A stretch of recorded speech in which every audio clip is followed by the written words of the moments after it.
யாருமே ஒழிக்க வேண்டாம், நல்லா இருக்கட்டும்.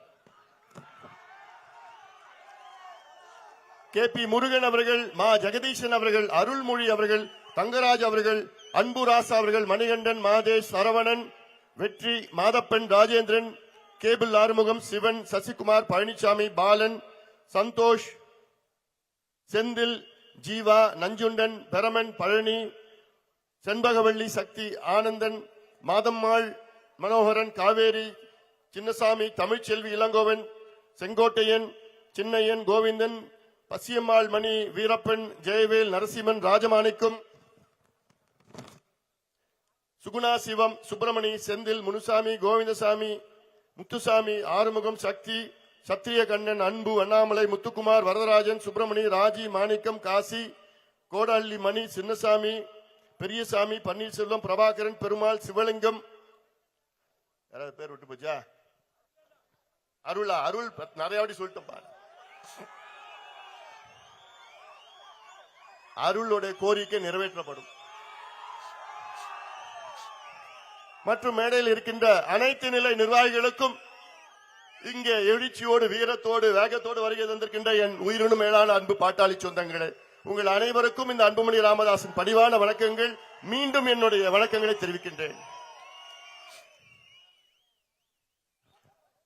என்னுடைய அரசியல் வாழ்க்கையில்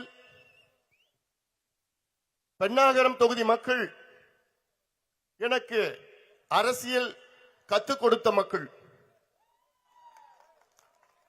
இடைத்தேர்தல் நேரத்தில் 3 மாதங்கள் இங்கேயே தங்கி ஒவ்வொரு கிராமமாக சென்று உங்கள் அனைவரையும் நான் சந்தித்த நேரத்தில் தான் உங்கள் வாயிலாக, உங்கள் மூலமாக நான் அரசியல் கற்றுக்கொண்டேன். அது நமக்கு மிகப்பெரிய ஒரு தேர்தல், இடைத்தேர்தல். ஆளும் கட்சியை எதிர்த்து நாம் போட்டியிட்ட இடைத்தேர்தல். எத்தனையோ அமைச்சர்கள் வந்தார்கள், முதலமைச்சர் வந்தார்கள், இங்கே தங்கினார்கள். ஆனாலும் அவர்கள் நம்மை வெற்றி பெற்றது வெறும் பணத்தால் மட்டும்தான். கடைசி நாள் பணத்தை கொடுத்தார்கள், இல்லையே நாம் வெற்றி பெற்றிருப்போம். அப்படிப்பட்ட உணர்ச்சி மிக்க, எழுச்சி மிக்க, வீரமிக்க மக்கள் இந்த பென்னாகரம் தொகுதி மக்கள். நீங்கள் ஆம், எனக்கு அரசியல் கற்றுக் கொடுத்த மக்கள் நீங்கள் தான். அதன் பிறகு 2014 நாடாளுமன்ற தேர்தலில் என்னை உங்களுடைய நாடாளுமன்ற உறுப்பினராக தேர்வு செய்தீர்கள். எவ்வளவு எதிர்ப்புகள் மீறி, ஆளும் கட்சி பணபலம் அத்துணையும் மீறி என்னை உங்களுடைய நாடாளுமன்ற உறுப்பினராக, எம்பியாக தேர்வு செய்தீர்கள். இதே பென்னாகரத்தில் 2016 எனக்கு தோல்வியையும் கொடுத்தீர்கள். சட்டமன்ற தேர்தலில் அப்பொழுது நான் போட்டியிட்டேன், எனக்கு தோல்வியையும் கொடுத்தீர்கள். அதுவும் எனக்கு ஒரு பாடம் தான், எனக்கு ஒரு பெரிய பாடம் தான். வெற்றியும் கொடுத்தீர்கள், தோல்வியும் கொடுத்தீர்கள், அரசியல் எனக்கு கற்றுக் கொடுத்தீர்கள். அப்படிப்பட்ட தொகுதி இது சாதாரண தொகுதி கிடையாது. இந்த தொகுதி மக்களுக்கு என்றும் நான் கடமைப்பட்டிருக்கின்றேன். என் வாழ்நாள் முழுவதும் உங்களுக்கு நான் கடமைப்பட்டிருக்கின்றேன். என்னுடைய நோக்கம், என்னுடைய லட்சியம், இந்த தொகுதி மக்கள், இந்த மாவட்டத்தின் மக்கள் வளம் பெற வேண்டும், வளர்ச்சி பெற வேண்டும். எனக்கு முன்பு பேசியவர்கள் எல்லாம், நம்முடைய நிர்வாகிகள் மேடையிலே பேசினார்கள்.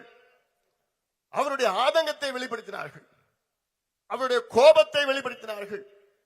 இவ்வளவு காலமாக அவர் மனதிலே குமரி குமரி குமரி அடுக்கிக் கொண்டே இவ்வளவு காலமாக அந்த குமரல் எல்லாம் இன்று வெடித்தது. அவ்வளவு அழுத்தம் இன்று வெடித்திருக்கிறது. அதனால்தான் நான் கேட்டேன், இந்த தொகுதிக்கு இன்றைக்கு விடுதலை நாள், பென்னாகரம் தொகுதிக்கு இன்றைக்கு விடுதலை நாள். அதனால்தான் இவ்வளவு ஆயிரக்கணக்கான சொந்தங்கள் வந்திருக்கிறீர்கள்.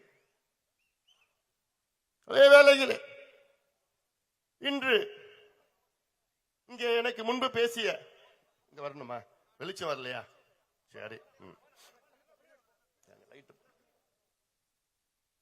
தெரியுதா? இன்னும் கொஞ்சம் கொஞ்சம் கொஞ்சம் எல்லாம் கொஞ்சம் ஃப்ரீயா விட்டு.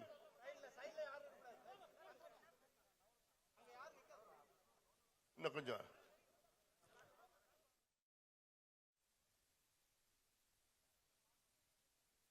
தண்ணி பாட்டு. அதே போன்று எனக்கு முன்பு பேசியவர்கள் அத்தனை பேரும் இந்த தொகுதியின் பிரச்சனைகளை பற்றி பேசவில்லை. அவருடைய மனவழி எனக்கு புரிகிறது. அனைவரும் ஜி.கே. மணி அவர்களை பற்றி பேசினார்கள். அது ஒரு வரலாறு, அவ்வளவுதான். வரலாறு முடிந்து விட்டது. நாம் அடுத்த வரலாறுக்கு நாம் செல்வோம். எனக்கு அதைவிட முக்கியம் நீங்கள் இந்த தொகுதி, இந்த மாவட்டம் வளர்ச்சி, அந்த நோக்கத்திற்கு தான் நான் இங்கே வரைய தந்திருக்கின்றேன்.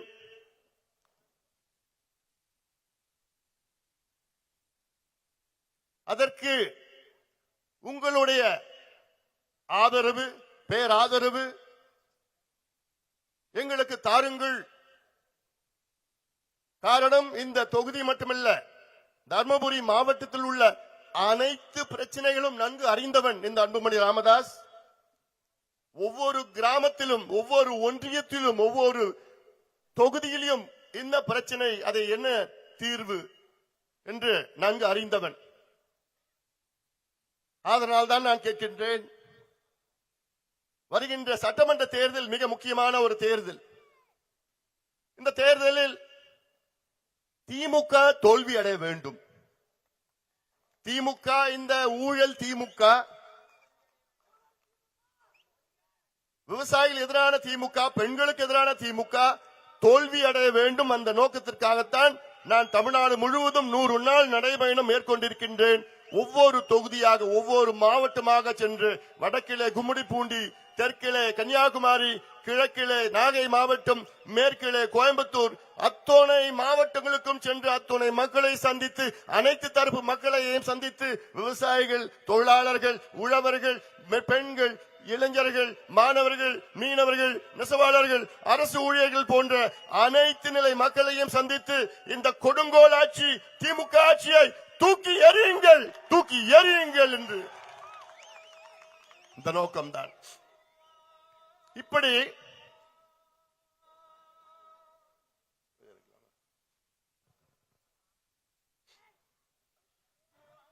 யாருமே ஒழிக்க வேணாண்டா, அவங்களே தானா அப்படி ஆயிடுவாங்க. நீ சொன்னா ஒண்ணு வேணாம்.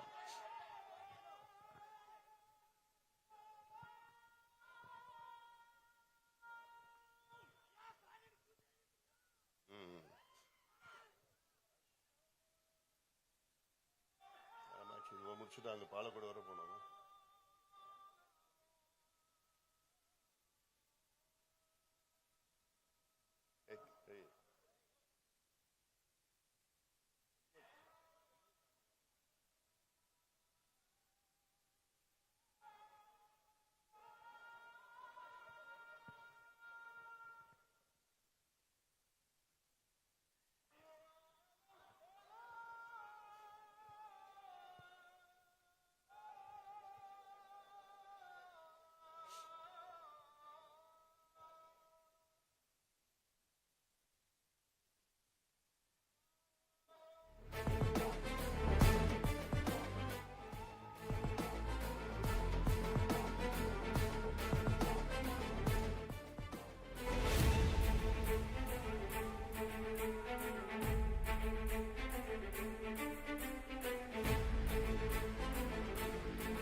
அன்பு பாட்டாளி சொந்தங்களே, நான் சொன்னது போன்று இந்த பகுதி, இந்த தொகுதி, இந்த மாவட்டம் தமிழ்நாட்டிலே மிக மிக பின்தங்கிய ஒரு பகுதி, மாவட்டம். இந்த மாவட்டத்தில் அத்தனை பிரச்சனைகள் இருக்கிறது. இதற்கெல்லாம் தீர்வு கொண்டு வர வேண்டும் என்றால் இந்த தேர்தலில் திமுக தோல்வியடைய வேண்டும். இன்னும் 6 மாதத்தில் நம்முடைய ஆட்சி தமிழ்நாட்டில் வரும், உறுதியாக வரும். நம்முடைய கூட்டணியை சார்ந்த ஆட்சி வரும். வந்தவுடன் உங்களுடைய அனைத்து பிரச்சனைகளையும் இந்த அன்புமணி ராமதாஸ் தீர்த்து வைப்பேன். நான் உங்களுக்கு தீர்த்து வைப்பேன். காரணம், ஒட்டுமொத்த இந்த மாவட்டத்தில் உள்ள சின்ன சின்ன பிரச்சனைகள் அத்தனையும் நான் நன்கு அறிந்தவன். ஒவ்வொரு கிராமத்திற்கும் நான் இந்த மாவட்டத்தில் போகாத கிராமமே கிடையாது. அந்த ஒரு பகுதிக்கு சென்றால் இதில் என்ன பிரச்சனை, இல்ல இந்த தண்ணி பிரச்சனை, இல்ல வேளாண்மை பிரச்சனை, இல்ல வேற ஏதாவது ஸ்கூல் பிரச்சனை, கல்லூரி ஏதாவது எல்லாத்தையும் நான் பார்த்திருக்கிறேன். இப்ப கூட வரப்ப கூட நம்ம கெத்தூர்ல இருந்து கோவிந்தராஜ் வந்திருந்தார். அவர் ஓட்டுநர், நடத்துனர் பேருந்துல. அவர் என்கிட்ட மாத்திரை காமிச்சார்.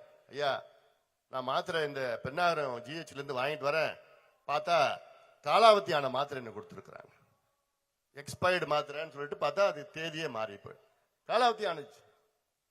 இப்படி எல்லாம் இங்கே நடந்து கொண்டிருக்கின்ற ஆட்சி.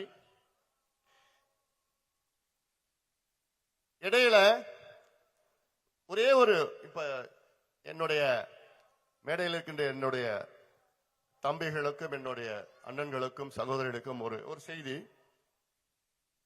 உங்களுக்கும் தான் செய்தி. மருத்துவர் ஐயாவை, அதாவது மருத்துவர் ஐயாவிடமிருந்து என்னை பிரித்து இன்று ஐயாவை சுற்றி இருக்கின்ற துரோகிகள், தீய சக்திகள், திமுகவின் கைகூலிகள் இருக்கின்ற வரை நான் அங்கே சேர மாட்டேன், நான் அங்கே இணைய மாட்டேன்.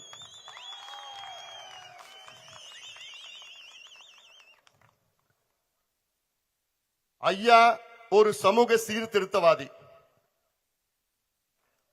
45 ஆண்டு காலம் இந்த மக்களுக்காக, தமிழ் சமூகத்திற்காக, தமிழ்நாட்டிற்காக உழைத்துக் கொண்டிருப்பவர்.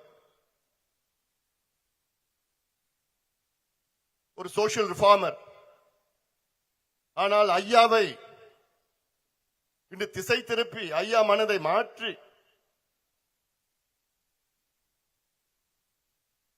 அங்கே இருக்கின்ற இந்த துரோகிகள் இருக்கின்ற வரை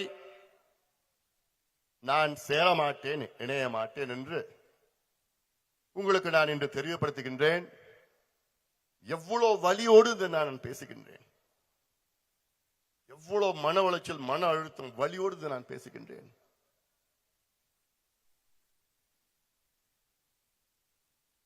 காரணம், இந்த மாவட்டம் அப்படிப்பட்ட மாவட்டம். தருமபுரியில் உள்ள என் சொந்தங்கள் அப்படிப்பட்ட என் சொந்தங்கள். பாட்டாளி மக்கள் கட்சியினுடைய கோட்டை தருமபுரி மாவட்டம். இந்த மாவட்டத்தில் உள்ள மக்கள்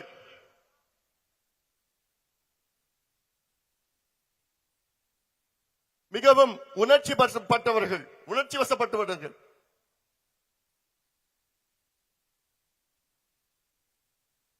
உங்களுடைய முன்னேற்றம் தான் என்னுடைய கனவு. அதற்கு நிச்சயமாக நான் உழைத்துக் கொண்டே இருப்பேன். நான் இங்க வரதுக்கு முன்னாடி இந்த மாவட்டம் பிரச்சனை, இந்த நீர் பிரச்சனை, இந்த காவிரி தண்ணி பிரச்சனை, இந்த கூட்டு குடிநீர் பிரச்சனை, இந்த பஞ்சபள்ளியான பிரச்சனை, இந்த சின்னாறு பிரச்சனை, இந்த ஒட்டனூர் கோட்டையூர் பிரச்சனை, அதுல பெரிய பாலம் கட்டணும், ஏரி ஊர்ல கிட்னி பிரச்சனை இருக்கு, நிறைய அந்த பிரச்சனை இருக்குது. இதெல்லாம் பேச வந்தா இங்க வந்த உடனே எல்லாம் அவங்கவுங்க மனசுல வெடிச்சு வேற விதமா போயிடுச்சு. ஆனாலும் அவங்க எவ்வளவு காலமா அப்படியே மனசை அடக்கி வச்சுட்டு இருந்து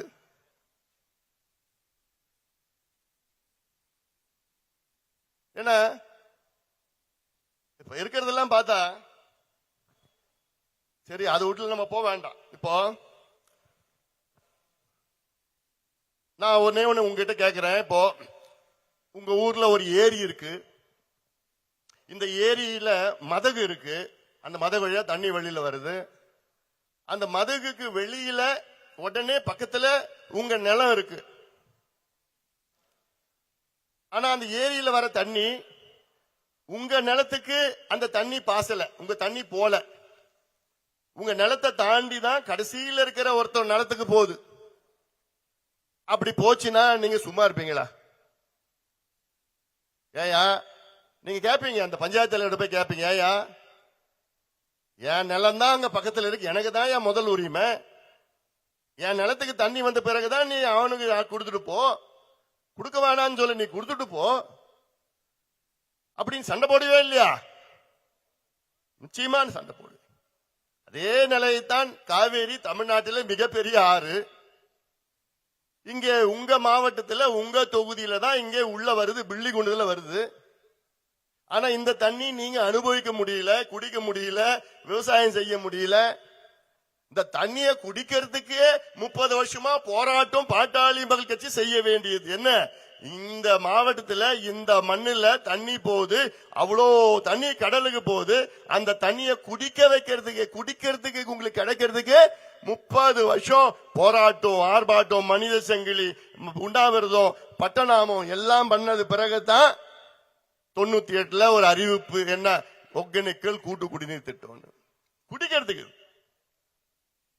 இதன் பிறகு 2008 ஒரு இன்னொரு அறிவிப்பு, அதுக்கப்புறம் 2008 2010 ஒரு அடிக்கல், எதற்கு? இடைத்தேர்தலுக்காக.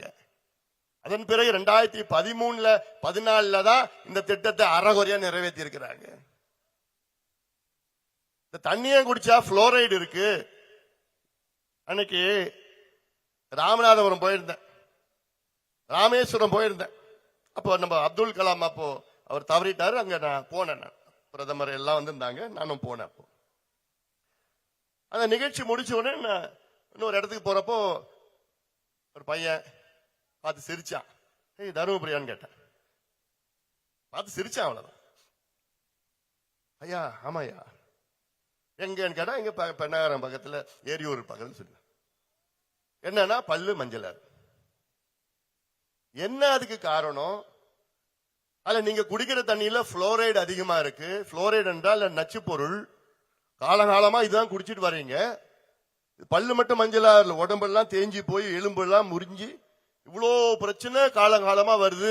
ஆனா இங்க தண்ணி போயிட்டு இருக்கு கடலுக்கு. மேட்டூர் அணை இந்த 4 மாதத்துல 7 முறை நிரம்பி இருக்கிறது. 7 முறை 50 டிஎம்சி தண்ணி கடல்ல போயிருக்கு. இந்த ஜூலைல இருந்து இன்னைக்கு வரைக்கும் 50 டிஎம்சி.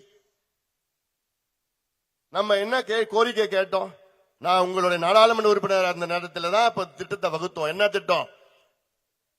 ஒகேனக்கல் காவேரி தர்மபுரி உபரி நீர் திட்டம் நிறைவேற்றுங்கள்.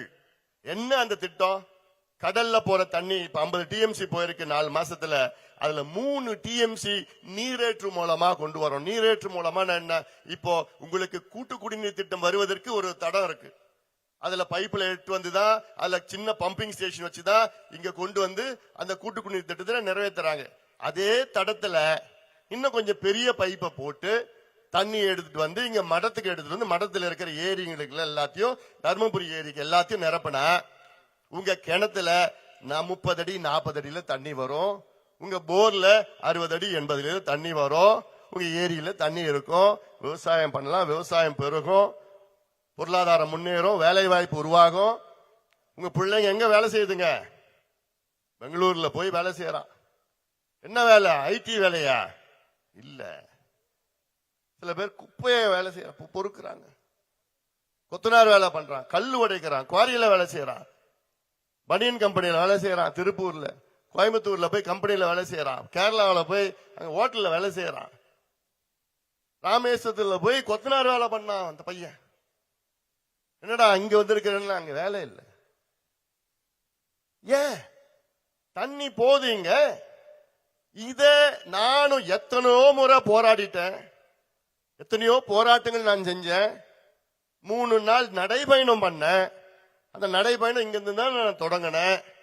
ஒட்டுமொத்த இந்த தருமபுரியில 80 விழுக்காடு மக்களுக்கு இந்த திட்டம் பொருந்தும், இந்த திட்டம் போய் சேரும்னா ஒரு நல்ல அரசு, நேர்மையான முதலமைச்சர், நியாயமான முதலமைச்சர், நல்ல நிர்வாகம் என்ன பண்ணிருக்கணும்னா, ஒரு மாவட்டத்தின் மக்கள் 80 விழுக்காடு பயன்பெறுவார்கள் என்றால் முதல் வேலையா அந்த திட்டத்தை கையெழுத்து போட்டு நிறைவேற்றிருக்கணுமா இல்லையா?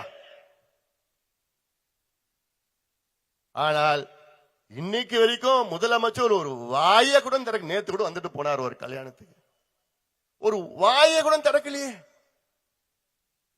என்னையா நீங்களா முதலமைச்சர்? எதுக்கியா உங்களுக்கு எல்லாம் பதவி? இந்த மாவட்டத்தில் உள்ள தண்ணியை எடுத்துட்டு வந்து இங்க ஏரியை நிரப்புறதுக்கு துப்பு இல்ல உங்களுக்குலாம்? இதே திட்டம் தான் அத்திக்கடவு அவிநாசி திட்டம் என்று கோயம்புத்தூர், திருப்பூர், ஈரோடு மாவட்டத்தை இந்த திட்டத்தை நிறைவேற்றிருக்கின்றார்கள். அத்திக்கடவு அவிநாசி திட்டம் என்றால் பவானி ஆற்றில் இருக்கின்ற உபரி நீரை எடுத்து அந்த ஏரிகளை நிரப்புகின்ற திட்டம். அது 1450 கோடி, 1530 கோடி திட்டம். அதற்கு நானும் போய் போராடினேன். 3 முறை நான் போய் போராடினேன். அங்க இருக்கின்ற மக்களுக்கு இந்த திட்டத்தை கொண்டு வா என்று நான் போராடினேன். அதே போன்ற திட்டம் தான் இங்க நம்ம அனுபவிச்சு தானே கீழே போனோம் தண்ணி. அதுதான் நியாயம், அதுதான் நீதி, இயற்கை நீதி, நேச்சுரல் ஜஸ்டிஸ். அனுபவிக்க முடியலையே, தண்ணி கடல்ல வேணா கழுப்போம், ஆனா தருமபுரி மக்களுக்கு நாங்க கொடுக்க மாட்டோம்னு தெளிவா இருக்கிறாரு முதலமைச்சர் ஸ்டாலின் அவர்கள். தெளிவா இருக்கிறார். 3 நாள் நடைபயணம் பண்ண, 10 லட்சத்து கையெழுத்து இயக்கத்தை தொடங்கின, எல்லாம் கையெழுத்து போட்டீங்க. ஒரு போராட்டம் 50,000 விவசாயிகள் அங்க நம்ம கலெக்டர் ஆபீஸ் எதிர்க்க ஒரு போராட்டம் என் தலைமையில் நடந்தது இந்த திட்டத்திற்காக. அப்பயும் வாயை திறக்கல. அதன் பிறகு அரை நாள் கடையெடுப்பு நடத்தினாங்க. இதுல திமுக, அண்ணா திமுக எல்லாம் பார்க்கல, எல்லா கட்சிக்காரரும் சேர்ந்து அவங்க கடைய 100 விழுக்காடு கடையெல்லாம் மூடினாங்க. எதுக்கு? வீணா போற தண்ணி எங்களுக்கு குடியா? 60 ஆண்டு காலம் திமுக ஆட்சி செய்து வருகிறது. 60 ஆண்டு காலம். ஆனா அந்த திட்டத்தை நிறைவேற்றல. இதுக்கு பிறகு நிறைவேற்றுவாங்களா? உங்களுக்கு நம்பிக்கை இருக்குதா? இல்லையே. இங்க இருக்கின்ற பெண்ணாகரம் தொகுதியில் இருக்கின்ற அனைத்து தரப்பு மக்களும் நீங்க என்ன கட்சியில் வேணா இருந்துட்டு போங்க, எந்த ஜாதி மதம் எல்லாம் இருந்துட்டு போங்க, எங்களுக்கு ஆதரவு கொடுங்க. இந்த தேர்தல் நாங்க நிறைவேற்றுறோம். நான் நிறைவேற்றுறேன். இந்த அன்புமணி ராமதாஸ் நிறைவேற்றுவான். நான் உங்களுக்கு உறுதினா தரேன், உறுதி தரேன், உறுதி தரேன். ஏன்னா எனக்கெல்லாம் தாங்கலையா? எவ்வளவு ஒரு அதிகாரம் வச்சுக்கிட்டு சாதாரண ஒரு திட்டம் இது. என்ன பொறுத்த சாதாரண ஒரு திட்டம் இது. யாரும் கேட்க முடியாது. 36 வரைக்கும் அந்த தண்ணி எடுத்துட்டு போலாம். 2036 வரைக்கும் தடம் இருக்குது, எல்லாம் இருக்குது. கேட்டா காவேரி நடுவர் மன்றம் தீர்ப்பு, இந்த தீர்ப்பு, அந்த எந்த கத்திரிக்காயும் கிடையாது, எந்த வெண்டைக்காயும் கிடையாது. இதுக்கு வேண்டியது தைரியம் வேணும், தில்லு வேணும். எல்லாம் ரெண்டுமே என்கிட்ட இருக்கு. இதுல கேட்டா அமைச்சர் ஒண்ணு, இதுக்கு ஒப்பந்தம் அவங்க பண்ணுவாங்க, இவங்க போய தெரியல, தைரியம் இல்ல, நீ பண்ண முடியாது, ஏமாத்துற. எங்களால முடியும், எங்களால முடியும். இப்ப 2வது கூட்டு குடிநீர் திட்டம்னு ஒண்ணு, 2வது இல்ல, அது 3வதுன்னு பேர் சொல்லி 2வது தான் வந்திருக்கு. இந்த திட்டத்திற்கு என்னமோ இவங்க வெற்றி கொண்டாடுறாங்களா, 7,000 கோடின்னு. 8,400 கோடி, அல்ல 2,400 கோடி மத்திய அரசு கொடுக்குது, 500 கோடி தொழில்துறை கொடுக்குது. தமிழ்நாடு அரசு ஒரு பைசா போடல. ஜிஎஸ்டி வரி மட்டும்தான் தமிழ்நாடு அரசு கட்டணும். ஆனா நாங்க 8,000 கோடி கொண்டு வந்துட்டோம், 8,000 கோடி கொண்டு வந்து பொய்ய சொல்லிட்டு நிறைய அதெல்லாம் இருக்கு. சரி, அதை விடு. அதெல்லாம் உங்களுக்கு என்ன புரிய போறது கிடையாது. என்னடா இவன் அந்த திட்டம் அந்த திட்டம் சொல்றான். உங்களுக்கு வேண்டியது என்ன? நல்லா குடிக்கிறதுக்கு தண்ணி, உங்க பிள்ளைங்களுக்கு நல்ல படிப்பு, படிச்ச பிள்ளைங்களுக்கு வேலை. அவ்வளவுதானே? அவ்வளவுதானே? 60 ஆண்டு காலமாக இந்த திமுக ஆண்டு என்ன பிரயோஜனம்? என்ன பயன்? என்ன பிரயோஜனம்? நான் கேட்கிறேன், இந்த தேர்தலில் திமுகவை தோற்கடியுங்கள், தோல்வி அடையணும். அது நீங்க செஞ்சுதான் இருக்கிறீங்க. எம்எல்ஏ எலெக்ஷனுக்கு செய்யறீங்க, எம்பி எலெக்ஷன்ல மாறுறீங்க. அதான் புரியல எனக்கு. சரி, கடந்த சட்டமன்ற தேர்தலில் தர்மபுரி 5 தொகுதிகள் இருக்கிறது, சட்டமன்ற தொகுதிகள் இருக்கிறது. இந்த 5 தொகுதியிலும் திமுக தோற்கடித்தீர்கள். இந்த சட்டமன்ற தேர்தலில் தர்மபுரியில் உள்ள 5 சட்டமன்ற தொகுதிகளில் திமுக டெபாசிட்டை இழக்க வேண்டும். டெபாசிட்டை இழக்க வேண்டும். முடியுமா? என் தம்பிங்க முடிவு பண்ணிட்டீங்கன்னா அது யாராலும் தடுக்க முடியாது. அதுவும் என் பெண்ணாகரத்தில் உள்ள தம்பிகளும் தங்கைகளும் முடிவு பண்ணிட்டீங்கன்னா அது எந்த கொம்பனாலும் மாற்ற முடியாது. அப்படிப்பட்ட இந்த பகுதியில் பெண்ணாரில் இருக்க என் தம்பிங்கெல்லாம் இங்க யோசிக்க மாட்டான், இங்கதான் யோசிப்பான். அதான் பிரச்சனை. கொஞ்ச நாளுக்கு முன்னாடி சக்தி எனக்கு பேசினாப்புல, ஐயா ஒரு போன் பண்ணாங்க, என்ன மிரட்டினாங்க, நீ பதிவுலாம் போட்டீங்கன்னா உனக்கு கேஸ் போட்டு விடுவேன். நான் சொன்னேன், சக்தி நீ கவலைப்படாதடா, அப்படி ஏதாவது நடந்தா நானே வந்துருவேன், யாரு பண்ணாலும் சரி நீ தைரியமா இரு. அப்புறம் அவங்க மச்சான்கிட்ட போன் பண்ண சொன்னேன், அவங்க மாமாட்ட போன் பண்ணி, இனி அவனாவது போன் பண்ணி மிரட்டினானுங்கன்னா நான் தொலைச்சு போட்டு விடுவேன். நானும் அமைதியா வந்துட்டு போயிட்டு இருக்கிறேன். இப்படி யாராவது இனி என் தம்பிகளையும் என் தங்கைகளையும் யாராவது போன் பண்ணி இது பண்ணாது அது பண்ணாது இப்படி போட்டு இப்படி பண்ணி மிரட்டினானுங்கன்னா நான் சும்மா இருக்க மாட்டேன். இந்த தொகுதிக்கு உள்ளே வர முடியாது. அது யார் இருந்தாலும் சரி, யார் இருந்தாலும் சரி. நான் சொல்றேன், வரீங்களா வந்துட்டு போங்க, அவ்வளவுதான். இல்ல சென்னையில இருந்துட்டு போயிடுங்க, இங்க வராதீங்க. ஏன்னா இந்த மேடையில பார்த்திருப்பீங்க, அவ்வளோ கோபம் இருக்கு. நானும் இப்ப மாறிட்டேன். உன்னை பார்த்து நான் மாட்ட பேசிதானே இருந்தேன். எனக்கு சரி அதை விட்டுடு, அது முடிஞ்சு போன கதை, அவ்வளவுதான். என்ன அது முடிஞ்சு போச்சு, சாப்டர் க்ளோஸ், சாப்டர் ஓவர். அடுத்தது அருள் சொன்ன மாதிரி அருளுடைய கோரிக்கை நிறைவேற்றப்படும், அவ்வளவுதான், முடிஞ்சு போச்சு.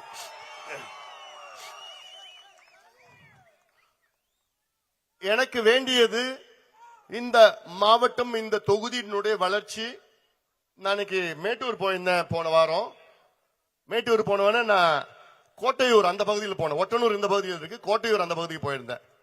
நமக்கு ரொம்ப காலமா கேட்டுட்டு இருக்கிறோம், இந்த பெரிய பாலம் வேணும், இங்க மேம்பாலம் வேணும், ஒட்டனூர்ல இருந்து கோட்டையூர் அது வரைக்கும். இதுக்கு முன்னாடி இந்த பக்கம் நாகமரையில இருந்து பண்ணவாடி அந்த பக்கம் போனோம், அது பெரிய லெவல் பாலம். அதுனா இங்க இருக்கிற ஒட்டனூர் கோட்டையூர்னா கொஞ்சம் சின்னதா இருக்கும் இந்த பாலம். இதுல என்ன பண்ணார் முதலமைச்சர், 46 மாதத்துக்கு முன்பு ஒரு அறிவிப்பு, 250 கோடி ரூபாய் 110 விதியில ஒண்ணு அடிச்சார், அவ்வளவுதான். எப்போ 46 மாதத்திற்கு முன்பு ஒரு அறிவிப்பு, அவ்வளவுதான். அது நிதி ஒதுக்கல, ஒரே ஒரு பைசா கூட ஒதுக்கல, ஒரு பைசா கூட ஒதுக்கல. இவங்க கட்ட போறது கிடையாது. அதனால இந்த மக்கள் எல்லாம் நீங்க நினைச்சிட்டு இருக்காதீங்க, இவங்க சொல்லுவாங்க அறிவிப்பாங்க, அதுல நிதியும் வராது ஒண்ணும் வராது. அதனால இதெல்லாம் ஏரியூர் பகுதியில் இருக்கிற மக்கள் எல்லாம் நீங்கள் தெரிந்து கொள்ளுங்கள், புரிந்து கொள்ளுங்கள். உங்களெல்லாம் இன்னும் ஏமாறாதீங்க, எல்லாம் ஏமாறாதீங்க. நீ இவ்வளவு காலமா ஏமாந்ததெல்லாம் போதும். அதனால இன்னும் 6 மாதம் பொறுத்துக்குங்க. அதையும் இந்த அன்புமணி ராமதாஸ் உங்களுக்கு நான் அறிவிப்பேன். நான் அடுத்தது இன்னொன்னு நான் சொல்றது டிசம்பர் 17ஆம் தேதி சிறை நிரப்பும் போராட்டத்தை நான் அறிவித்திருக்கின்றேன். எதுக்கு தெரியுமா? எதுக்கு? வன்னியர்களுக்கு குறைந்தது தமிழ்நாட்டில் 15 விழுக்காடு இடஒதுக்கீடு வேணும் என டிசம்பர் 17ஆம் தேதி தமிழ்நாடு முழுவதும் சிறை நிரப்பு போராட்டத்தை நான் அறிவித்திருக்கின்றேன். அதில் அத்தோனை என் தம்பிகளும் தங்கைகளும் சகோதரிகளும் அண்ணன்மார்களும் கலந்து கொள்ள வேண்டும். தயாரா? நீங்க தயாரா? நான் தயாரா இருக்கிறேன். உங்களுக்காக எத்தனை நாள் வேணா உள்ள இருக்கிறது நான் தயாரா இருக்கிறேன். எனக்கு வேண்டியது உங்களுக்கு படிப்பும் உங்களுக்கு வேலையும் வேணும். அதான் என்னுடைய நோக்கம். இத படிப்பும் வேலையும் உங்களுக்கு ஸ்டாலின் நிச்சயமா கொடுக்க மாட்டார். ஸ்டாலின் மட்டுமில்ல, அவங்களுடைய கைகூலிகள் சுத்திட்டு இருக்கிறாங்க, ஏமாத்திட்டு இருக்கிறாங்க. அதெல்லாம் இப்ப யாருன்னு உங்களுக்கு தெரிஞ்சு போச்சு, அவ்வளவுதான். அதனால இனி நாம ஏமாற தயாரா கிடையாது. உச்சநீதிமன்றம் தீர்ப்பு வழங்கி, உச்சநீதிமன்றம் தீர்ப்பு என்ன தீர்ப்பு? தமிழ்நாட்டில் வன்னியர்களுக்கு உள்ஒதுக்கீடு கொடுக்க எந்த தடையும் கிடையாது, நீங்கள் தாராளமாக கொடுத்துக் கொள்ளலாம் என்று உச்சநீதிமன்றமே ஒரு தீர்ப்பு வழங்கி இருக்கிறது. தீர்ப்பு வழங்கி 1314 நாட்கள், 15 நாட்கள் ஆகிறது. 1315 நாட்களுக்கு முன்பு ஒரு தீர்ப்பு வழங்கியிருக்கிறது. தமிழ்நாட்டில் வன்னியர்களுக்கு உள்ஒதுக்கீடு கொடுங்க. இவ்வளோ நாள் கழித்தும் ஸ்டாலின் அவர்கள் கொடுக்கலனா என்ன அர்த்தம்? என்ன அர்த்தம்? எங்க இருந்து வந்தது அந்த தைரியம் உங்களுக்கு? உங்களுக்கு உங்க மேல ஊழல் குற்றச்சாட்டுனா ஓடுறீங்களே உச்ச நீதிமன்றத்துக்கு. கிட்னி திருடுறதுக்கு அவனை காப்பாத்திட்டு நீ ஓடுற உச்ச நீதிமன்றத்திற்கு. மணல் திருடுறவங்களுக்கு காப்பாத்திட்டு நீ உச்ச நீதிமன்றம் ஓடுற. மலையை திருடினவன் காப்பாத்திட்டு நீ உச்ச நீதிமன்றம் ஓடுற.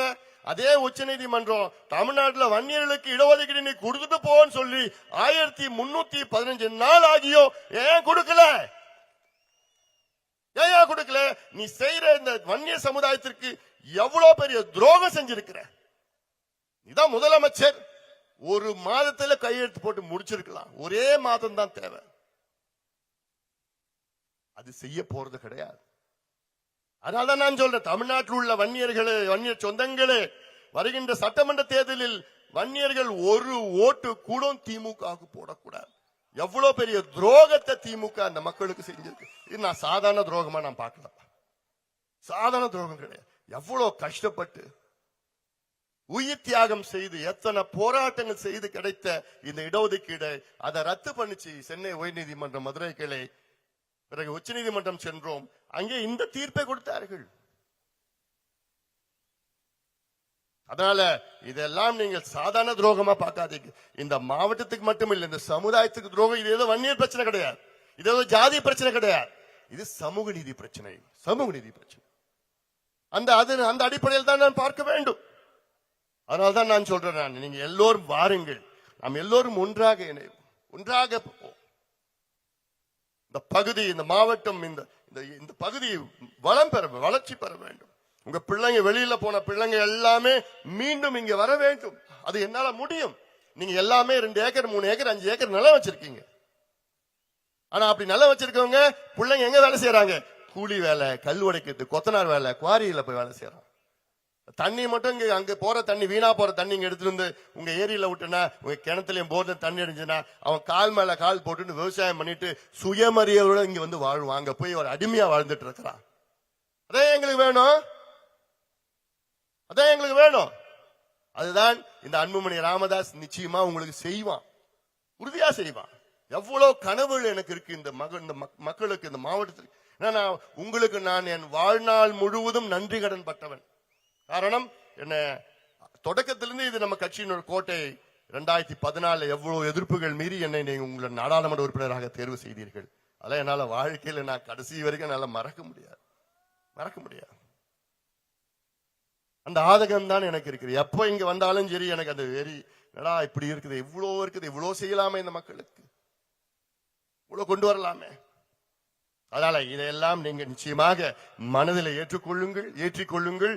வருகின்ற தேர்தல் நமக்கு மிக முக்கியமான தேர்தல். இது தமிழ்நாட்டுக்கு முக்கியமான தேர்தல். இந்த தேர்தலில் திமுக தோல்வியடைய வேண்டும். திமுக பெண்களுக்கு எதிரான ஆட்சி, விவசாயிகளுக்கு எதிரான ஆட்சி, ஊழல் செய்கின்ற ஆட்சி, அரசு ஊழியர்களுக்கு எதிரான ஒரு ஆட்சி, மக்களை ஏமாற்றுகின்ற ஒரு ஆட்சி. திமுக ஆட்சியை நாம் விரட்டி அடிப்போம்.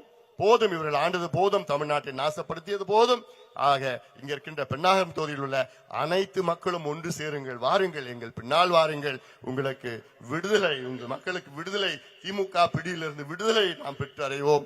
இந்த ஊழல் திமுக, மக்கள் விரோத திமுக, கஞ்சா திமுக, சாராய ஆட்சி, கஞ்சா ஆட்சி, கஞ்சா விற்கின்ற ஆட்சி, பெண்களை நாசப்படுத்துகின்ற ஆட்சி, இந்த திமுக ஆட்சி, விவசாயிகளுக்கு எதிரான ஆட்சி, அரசு ஊழியர்களுக்கு, தொழிலாளர்களுக்கு, வணிகர்களுக்கு எதிரான ஆட்சி, திமுக ஆட்சியை நாம் வீட்டுக்கு அனுப்புவோம், விரட்டி அடிப்போம். நம் உரிமைகளை மீட்டெடுப்போம்.